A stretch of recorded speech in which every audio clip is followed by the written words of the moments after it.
Welcome to Absolutely Marvel and DC, and more Marvel, it's Loki! My name is Benny, that is Sal, and that is Dylan, and we are Absolutely Marvel and DC. Minus one is another guy, he's just not here right now. Today we're going to be talking about Loki. It's 5, right? Wednesday's the last episode. Okay, Loki episode 5. Yep. Okay, so quick recap. Just for people who just don't remember because they watched it Wednesday morning, like probably most of us did. The Loki gets teleported into a world of Lokis, meets a couple of Lokis. We have a couple one-liners from a bunch of evil Lokis. He tries to convince the Lokis that they're going to fight this giant cloud dog dragon thing. Right. Goliath. Which, I don't know, interesting decision, but okay, I'll go with that. They discover that what happens is when you get pruned, you get sent to this world, and Goliath eats you, and that's the end of your existence. They end up running into Mobius and Sylvie. I'm not even going to call her female Loki anymore. I don't think we're ever going to deep dive into it until season 2, but I still don't think. Yeah, I think Sylvie so far is, like, it's safe to say that's she's interesting, but she's definitely, like, the biggest miss in this show. Oh, whatever. We're going to talk more about that in a minute because, Good. Anyway, Sylvie and Mobius show up. They end up teaming up with Loki. Old Man Loki has a big triumphant finale.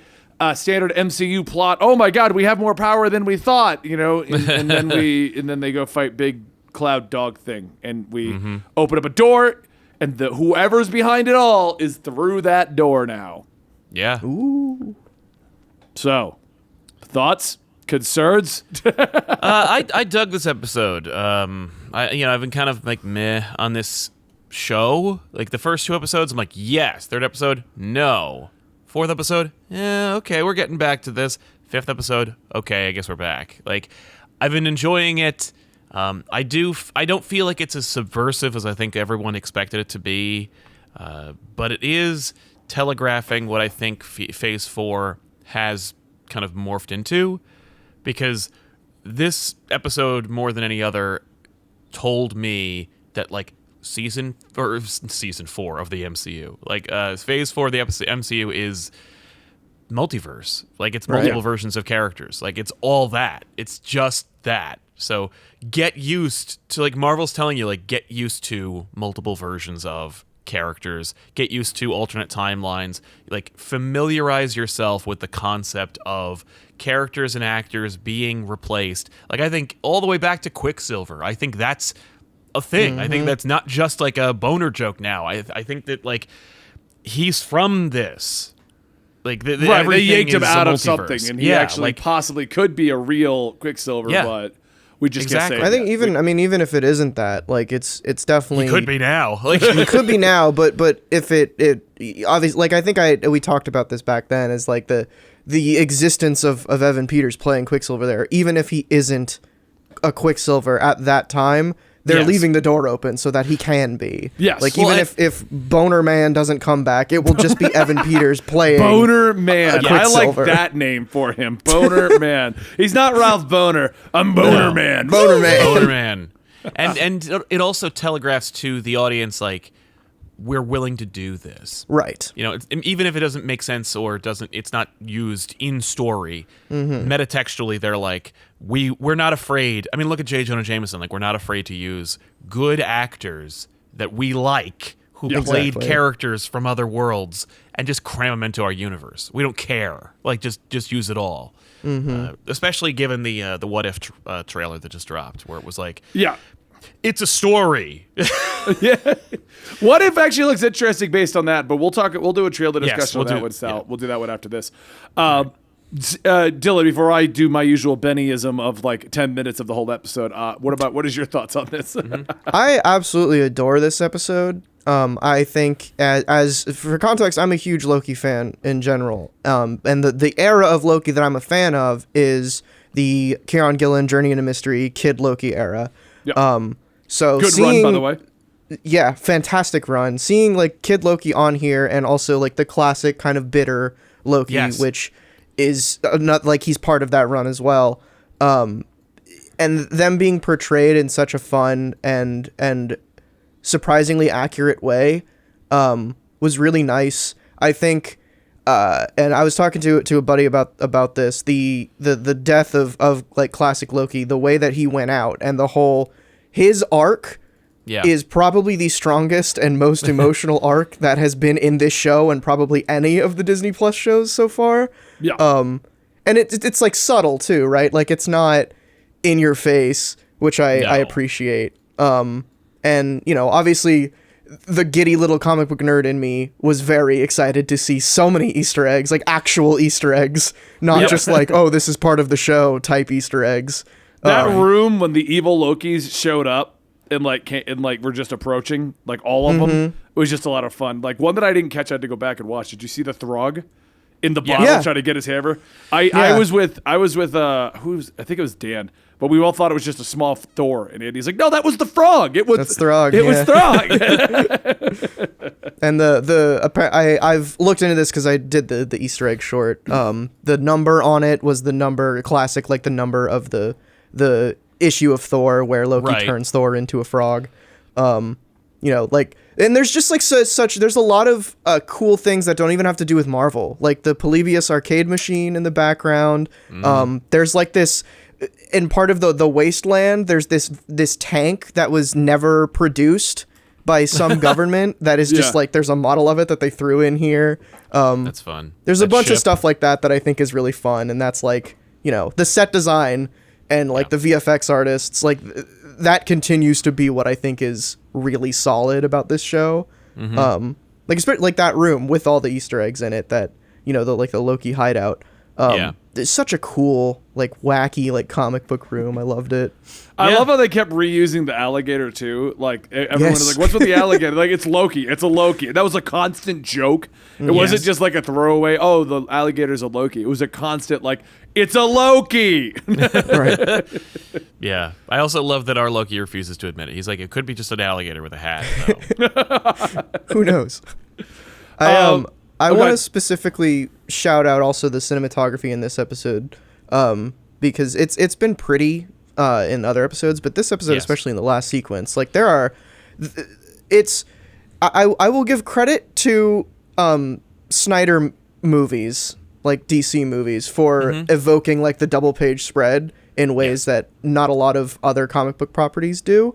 And I think this episode has a lot of that. Like Sylvie and Loki, like the confrontation with Eliath and the huge moments where classic Loki is like raising Asgard, like those just looked so cool and so like perfectly epic for this type of episode. Yeah. I mean, that's one thing that I've liked about this whole series. Cinematography has been incredible. The VFX have been incredible. I still wish they had the circle room from Mandalorian. Could have just brought us to that one little thing, like one little step above. But it's still all been incredible stuff so far. My biggest complaint with this episode, and I'll be the guy to just throw it out there, is that first off, it was incredible, but it just felt like another MCU thing. Like what this at this point confirms to me is all of the subversion ideas that we had, all the ideas like, oh, Loki's gonna do this, or we're gonna find out that she's this or whatever. No, she's basically a female Loki. Her backstory is just the TVA messed with her. Now she's off to get revenge. Loki's arc is, I want to be a hero. Now I'm in love with myself. Here's the big bad. Here's the big CG battle thing. Now, I liked the idea that the CG battle wasn't truly a battle. It was old man Loki lifting Asgard and messing with Eliath. That was fun, and I loved a lot of the stuff that happened in this episode. But my biggest problem with it is, just like WandaVision, just like Falcon Winter Soldier, it feels like it's just kind of falling into the MCU paint by numbers instead of trying anything really bold. The boldest thing I have found in this Loki series has been the fact that we are doing the multiverse. But now it's been played up for mostly laughs, which, once again, I enjoy. I loved President Loki and Alligator Loki and Throg, and I'm having a great time. But at what point is the MCU really going to try something ballsy? Yeah. If that's my biggest problem with 5, because in a movie or even a show, in any of it, you know what I mean? Like, what if sounds like it's going to be the ballsiest thing they're trying, and it's a cartoon?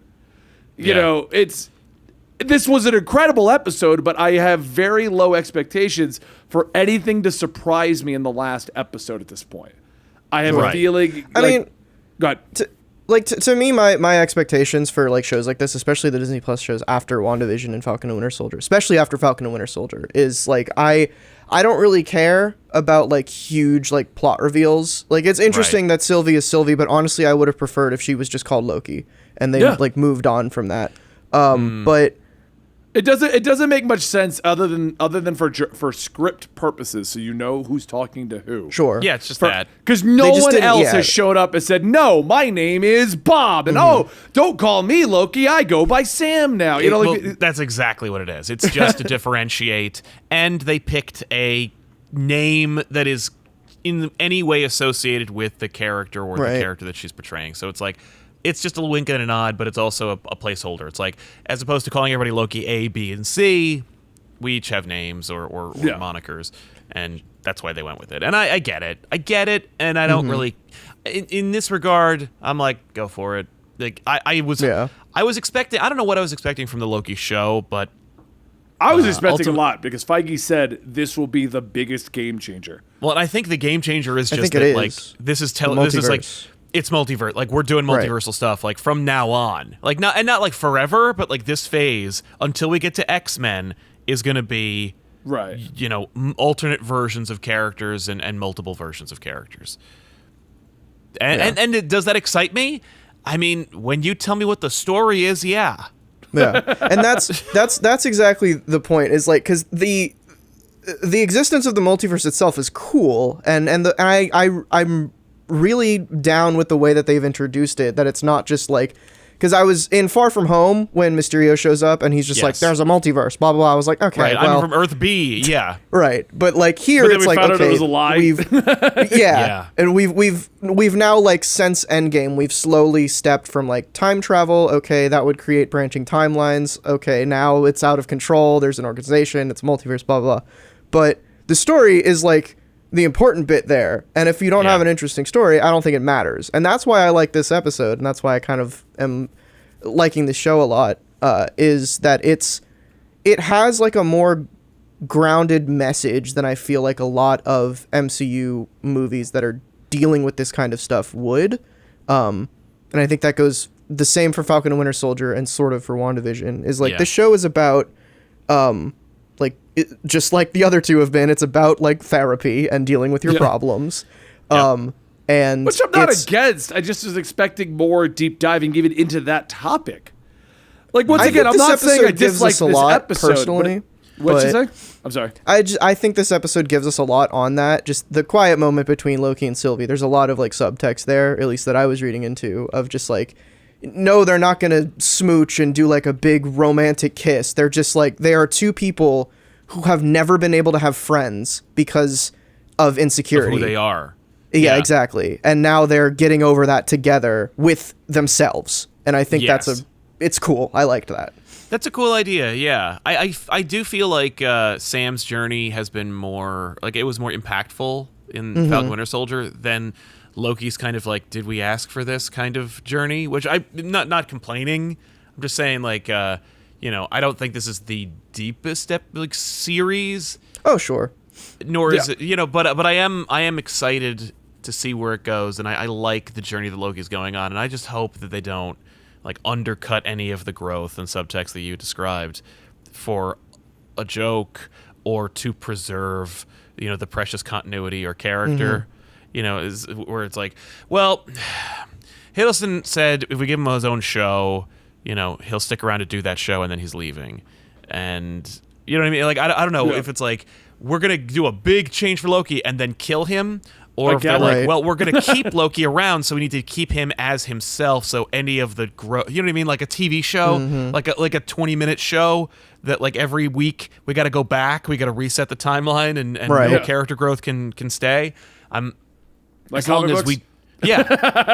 Well, I don't know. I mean, I feel like in comic books, the character growth like stays for as long as the people who are working on it stay. You know, you can have character changes up until for like 20, 30 years, you know, depending on what they do with that character or how beloved that change has been. But here we are, and I just hope that we don't like... I hope we stick to it, you know, keep it up. I agree. I mean, I will say, I know I'm trying to play devil's advocate here because I know for a fact all three of us enjoyed this episode. I do think it was great. I did like the back and forth between Loki and Sylvie. I liked the back and forth between the joke because I liked how we went from having the jokes of the Easter eggs and all the evil Lokis and how that parlayed into an official goodbye to Mobius, not a pruned out. What? Get over it. Right. It was like an actual say goodbye to Mobius, and Mobius. Now, if we don't end the series with him on a jet ski, though, I'm gonna be upset. True. Well, okay, so is Mobius the bad guy? I don't think I'm so. I'm wondering if he's the guy on the other side of that. Because, and we'll talk. I don't want to go too much into Kang because we have a whole idea to run a video on why I don't think it's Kang.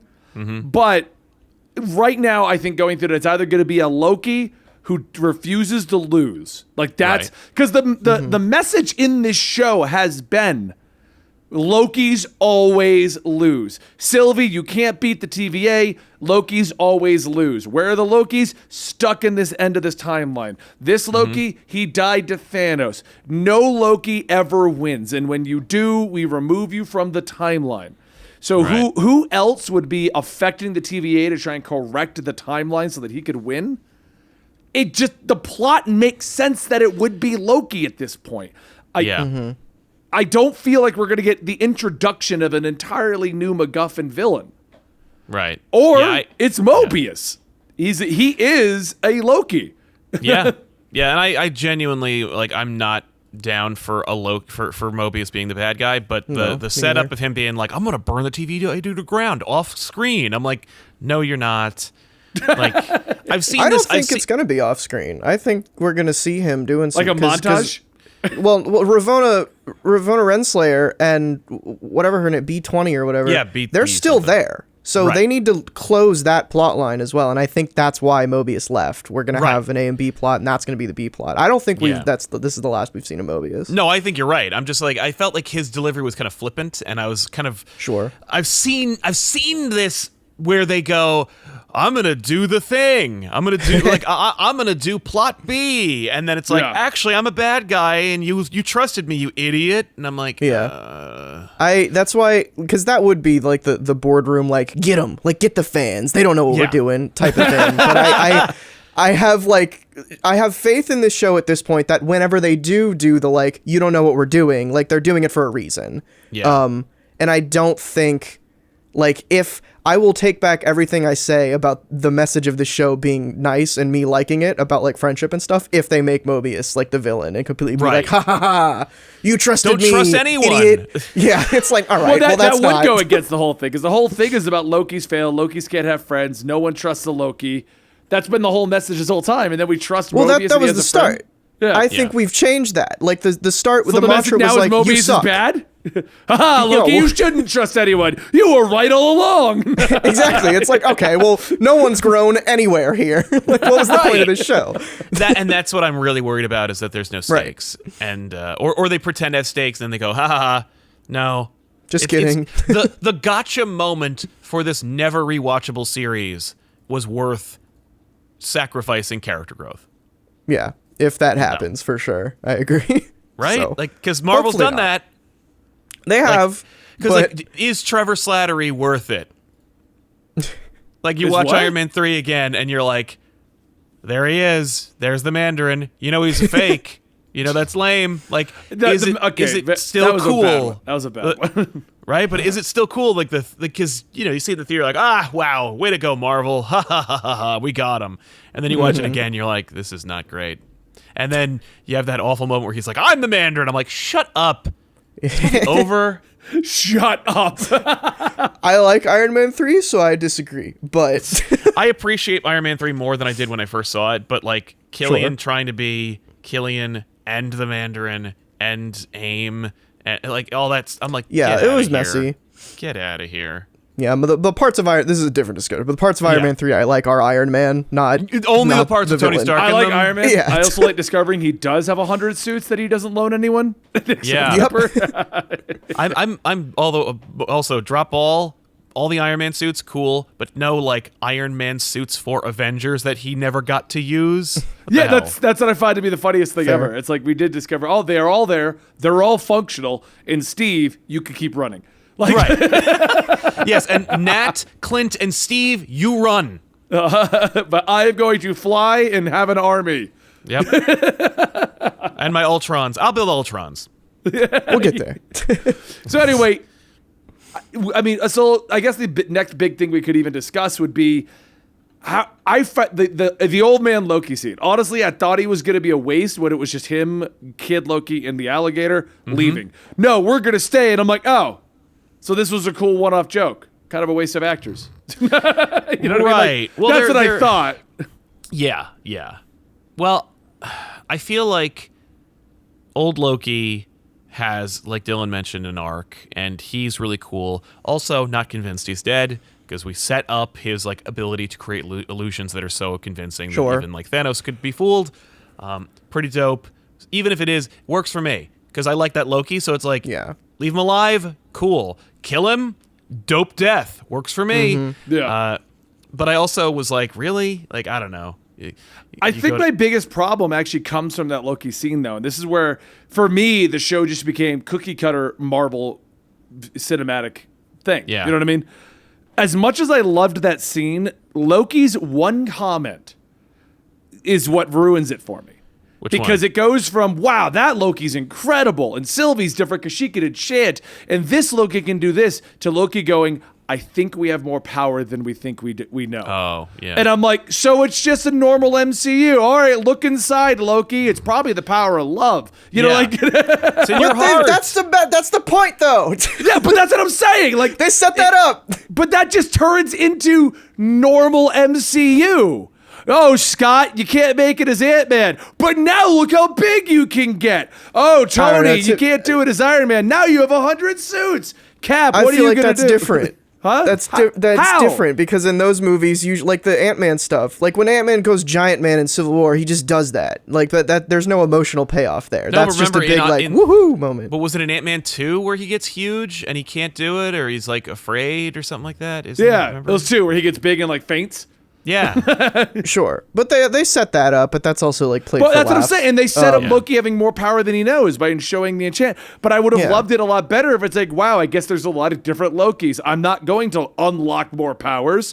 I'm just Loki. Well, because the they way even that I made fun see of his it knives. is, Oh, don't use the knives, but they're cool. Like the way that I see it, and the way that I think it's different, is that in some other MCU movies, when they do like level up, it does kind of feel like a video game where it's just like, okay, it's now time for you to get more powerful. Right. But in this one, it ties into the message, because he tells him his backstory. It's like, I became more powerful essentially when I realized that I need to stop stabbing people in the back. I threw away daggers and picked up magic. And I think the line of, I think we're more powerful than we actually are, is saying like, okay, if I'm a nice person and have like friends around me, then I can become more powerful because of that, and that just reinforces the message of the show. But I'm stronger I see what you as a mean. better person. But Exactly. To me, and like I said, I'm not against this, and I know I'm gonna have a dozen comments saying like Benny's so negative, and I gotta play the devil's advocate because we're all praising the episode. But for me, that was the moment where in my head I'm like, oh, so it's just normal MCU, not bad, not problematic. It's got a fun message. I like the show.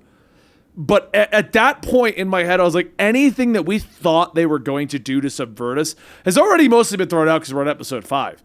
Right. But at this point, I have no hope for the big surprise reveal. You know what I mean? Like, it's just, I don't need and like that I said, it's not a personally. problem. It isn't a problem. And I know it sounds like I'm sure. like, fuck Loki. You know, like, Well, the comments will still I think you do are. love what they did. I love Old Man Loki. Sylvie, I feel like needs a lot of work, but what they decided to do with her isn't terrible. I do like what ended up happening. Like, I liked the show. I like what they've done. Just, I think I was expecting more something that we weren't expecting, like a Doctor Who style Loki show, or a show in which Loki does some crazy stuff. And what we have is Loki going through the hero's journey that you see in every MCU show and movie. It's what we saw in WandaVision, where she leveled up and became Scarlet Witch. It's what we saw in Falcon Winter Soldier, where he became Captain America. And I will say, I do love the fact that the shows are giving us more growth, so it feels more earned than a movie where it's like 45 minutes and then I fail and then I get my suit and then I'm good. Yeah. But it is the same MCU path we've seen done a time and time again, and that's my complaint. Right. Fair enough. Yeah. We'll see. This I hope it isn't like a crazy twisty turny endy. I hope it's just like it's just a satisfying conclusion to this tale that we've seen about this person. I want it to be that at this point, because now at this point, if we get a crazy twist, if we get a Kang, or we get like Thanos to show up or something that wasn't expected, it's gonna feel it really will feel like jumping the shark. I saw an article on the internet that said, how Loki sets up Thanos' return, and it was a photo of the Thanos copter, and I just shut down. I was like, I gotta get off the internet. Well, that's just their way of using the Thanos copter. Because it's funny, I was thinking to myself, like, while we were like kind of winding down, I'm like, we never mentioned the Thanos copter, and I know, despite like the actual discussion we had about themes and character and story, that people were going to complain because we didn't literally name drop the Thanos copter. And I know and I'm going to leave off like at least one or two other Easter eggs that I saw just to make people freak out, because like I know that they're like, I don't care about that. Just list the things that you saw that I saw on the thing that I saw. And it's like the Thanos copter, that they just did it so they could say Thanos copter. Because people were Googling Thanos copter, like, I got to put search terms. Let's say Thanos is going to come back. Yeah, and when he comes back, he'll be arrested by the police like he is in that Spidey Super story. Like, no, it's not going to be the way he comes back. I don't even consider Kang to be kind of a twist. It's just be more like a who. But we'll talk about that later. Which is the issue. Yeah, we're going to do a whole episode discussing the Kang theories, guys. So if you're curious about that, we decided that this episode will load us 26 minutes. We didn't want another 15 talking only about Kang. No. Right. But no, I want to end this episode with, at this point, regardless of my complaints, I don't want a subversion. We've gotten too close to the normal MCU finale for them to just throw something crazy at us just to say they did it. Yeah. Which is what I feel like they'll do if they do that. Like, they'll just throw something crazy at us just to jump the shark and be like, look, it was Mephisto the whole time. Like, right, yeah, now it's Mephisto. Yeah. Like, no, I don't agree with that at all. Though, it could be White Vision. That'd be interesting. Oh, my God. What the Wild. Dude, well, okay, just jump in the shark moment. It turns out to be White Vision, whose goal is to fix the timeline so he's with Wanda. Right. The whole thing is just another WandaVision sequel. Yeah. It's all WandaVision, baby. Everything's WandaVision. It's all connected. Agents of S.H.I.E.L.D. is in there, too. I think that'll be my crazy theory that I'm going to throw at the other show I do tonight, Gem Mint's show. We could throw it's White Vision. Yeah, there you go. All right, guys, thanks for watching Absolutely Marvel and DC while I struggle with a cat trying to get on my desk. She's right here. She is trying so hard. She's like, let me out there. No, I want to play with the keyboard. Anyway, guys, thank you so much for watching us. Don't forget to stick around. We do daily, almost daily. There's a little gaps when we wait for new shows. But we do reviews of movies, TV shows, and theories about your favorite Marvel, DC, and just whatever shows you feel like watching. Thank you guys so much, and we'll see you next time right here at Absolutely Marvel and DC.